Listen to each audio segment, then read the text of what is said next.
ऊसाच्या जाती जुनी जी सगळ्यात जात आहे 86-032 ही आज ही उत्कृष्ट जात आहे.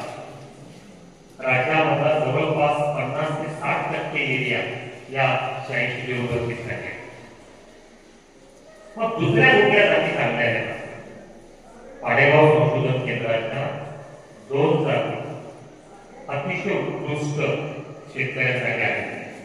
एक आत्ताची सांगितली फुले 15-012 बरोबर आहे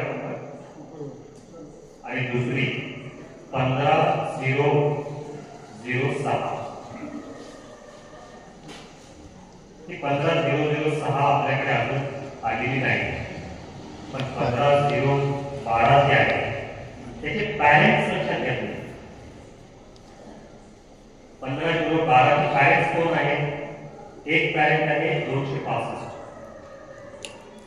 आणि दुसरा पॅरेंट्स आहे 94-008. याचे वैशिष्ट्य कसे बघा. 94-008 ही हाय रिकव्हरीची जात आहे, रिकव्हरी भरपूर आहे. आणि 265 ही जी आहे तनेची, दोन्हीचा क्रॉस केलाय आणि 15-012 ही जात आहे. त्याच्यामुळे मागच्या जुन्या सगळ्या जातीचा रेकॉर्ड ही जात आता पडायला लागली.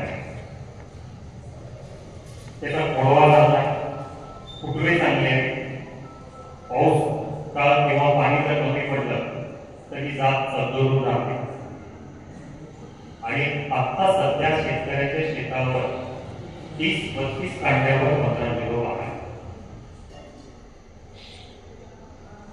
मग ह्याचं बेन कुठून आलाय? आपल्या गावामध्ये जे प्रगतशील शेतकरी आहेत त्यांनी मध्यवर्ती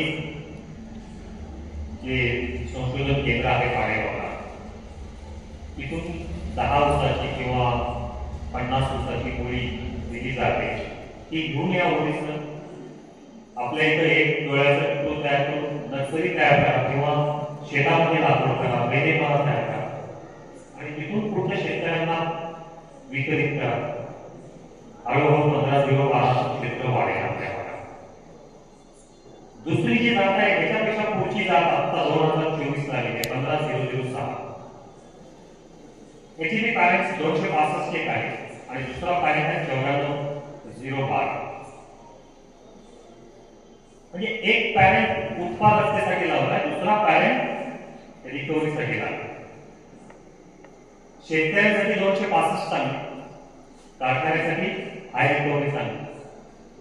म्हणजे हे ऊसाच्या जाती अशा तयार केलेल्या आहेत की दोन्हीही कारखान्याचा विचार केलेला आहे आणि शेतकऱ्यांचा विचार. तिसरी जी जात आहे ती थोडी जुनी आहे, 10,001. ती थोडी ठिसूळ आहे, त्याला थोडासा डुकरांचा त्रास थोडाफार आहे. परंतु ही सुद्धा जात आपल्या भागामध्ये अनेक कारखान्याच्या क्षेत्रामध्ये चांगला रिझल्ट देत आहे. 15-012 आणि 15-006 दोन्ही तलक आहेत, डुकरांचा त्रास नाही किंवा ऊस लोळण्याचं प्रमाण नाही किंवा वाऱ्याची गती जर वाढली तर ऊस जो लोळतो किंवा पडतो त्याचं सुद्धा प्रमाण या जातीमध्ये खूप कमी केलेलं आहे. म्हणजे ह्या 4 जाती आपल्या भागामध्ये 86-032, 10,001, 15-012, 15-006 आणि वसंतदादा शुगर इन्स्टिट्यूटची VSI 88-121 नाही 18-121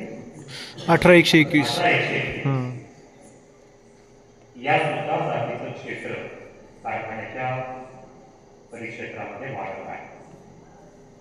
अशा 4-5 जातीचं बेन वापरा, परंतु बेन आणताना खात्रीपूर्वक बेने मिळत तुमच्यामध्ये काही शेतकरी तयार होऊन पाडेगाव संशोधन केंद्रामधून मुली आणा, वसंतदादा शुगर इन्स्टिट्यूट इथून रोपा आपल्या भागामध्ये नर्सरी तयार करा किंवा शेतामध्ये बेने करा आणि तिथून वितरित करा. अशा प्रकारे या जातींची निवड करा. त्याच्यामध्ये शेवटचा जो मुद्दा आहे तो दैनिक प्रक्रिया आपण केल्याशिवाय आपण कळत नसाल.